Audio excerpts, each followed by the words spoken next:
ನಮಸ್ಕಾರ ವೀಕ್ಷಕರೇ, ಸ್ವಾಗತ. ವೀಕ್ಷಕರೇ, ನೀವು ಪ್ರೀತಿಸಿದ ಹುಡುಗಿ ಹೌದಾ, ನೀವು ಎಷ್ಟೋ ವರ್ಷಗಳಿಂದ ಪ್ರೀತಿ ಮಾಡಿರ್ತೀರಿ. ಯಾವುದೋ ಒಂದು ಸಣ್ಣ ವಿಚಾರಕ್ಕೆ ನೀವಿಬ್ಬರೂ ದೂರ ಆಗಿದ್ರೆ, ಅಥವಾ ನಿಮ್ಮ ಹುಡುಗಿ ನಿಮ್ಮ ಮಾತು ಕೇಳ್ತಾ ಇಲ್ಲ, ಮದುವೆಗೆ ಒಪ್ತಾ ಇಲ್ಲ.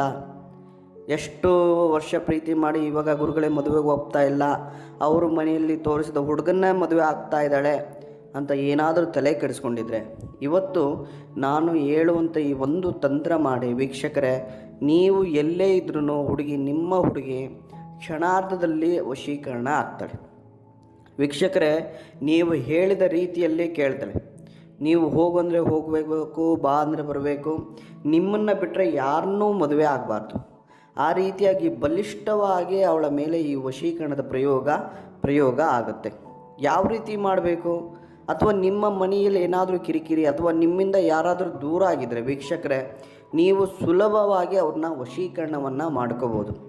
ನೀವು ಕೂತ್ಕೊಂಡು ಜಾಗದಲ್ಲೇ ಮಾಡ್ಬೋದು, ಬೇರೆ ಎಲ್ಲೂ ಹೋಗಬೇಕಾಗಿಲ್ಲ, ಏನೂ ಮಾಡಬೇಕಾಗಿಲ್ಲ. ವೀಕ್ಷಕರೇ, ನಾನು ಹೇಳುವ ರೀತಿಯಲ್ಲಿ ಮಾಡಿ ನೀವು ಯಾರನ್ನ ಬೇಕಾದರೂ ಕ್ಷಣಾರ್ಧದಲ್ಲಿ ವಶೀಕರಣವನ್ನು ಮಾಡ್ಕೋಬೇಕು. ಅದಕ್ಕೆ ಬೇಕಾಗಿರೋದು ವೀಕ್ಷಕರೇ, 2 ತುಳಸಿ ಎಲೆ, ಉಪ್ಪು, 1 ಕಪ್ಪು ಬಟ್ಟೆ.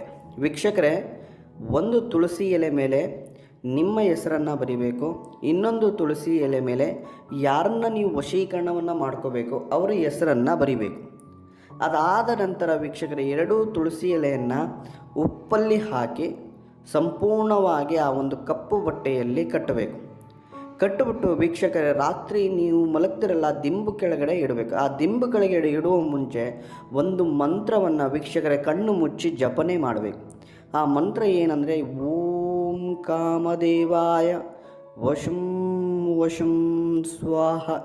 ಈ ಮಂತ್ರವನ್ನು ವೀಕ್ಷಕರೇ 108 ಬಾರಿ ಜಪನೆ ಮಾಡಿ ಆ ಒಂದು ಕಪ್ಪು ಗಂಟನ್ನು ನಿಮ್ಮ ದಿಂಬು ಕೆಳಗಡೆ ಇಟ್ಕೊಳ್ಳಿ.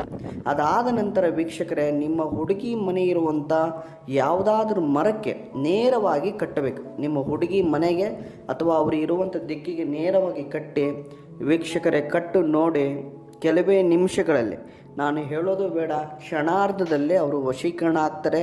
ನೀವು ಎಲ್ಲಿ ಇರ್ತೀರೋ ಅವರಾಗಿ ನಿಮ್ಮ ಹತ್ರ ಬರ್ತಾರೆ.